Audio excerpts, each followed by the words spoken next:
ล่าสุดนะครับเขมรเริ่มอพยพแล้วนะครับวันนี้วันที่ 12 พฤศจิกายน 2568 นะครับเขมรเริ่มอพยพแล้วไปดูคลิปกันครับให้ไม่ได้มุนเหตุการณ์ผมเลยวิบัติยังไงเนี่ยគាត់នៅជួមកតែវាបាញ់មិនត្រូវទេមានបាញ់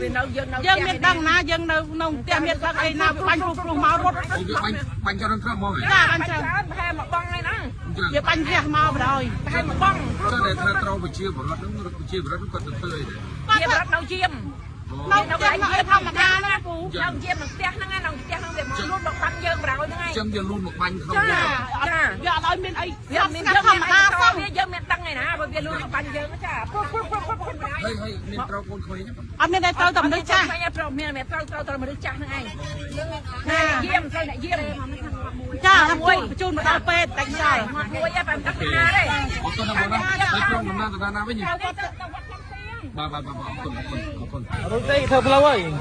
អញ្ចឹងហើយបងមិនដែរបងនៅខាងជួមមកទេបាទទៅបងហើយឯណាគ្រូសាទៀតអូប្រពន្ធខ្ញុំថ្ងៃនេះបានយាមឲ្យបានយាមគេបែបប៉ះពាល់ត្រូវខ្ញុំបងនៅព្រៃច័ន្ទគ្រូឬយ៉ាងម៉េចបាទនៅព្រៃច័ន្ទផ្ទាល់បាទអូខេ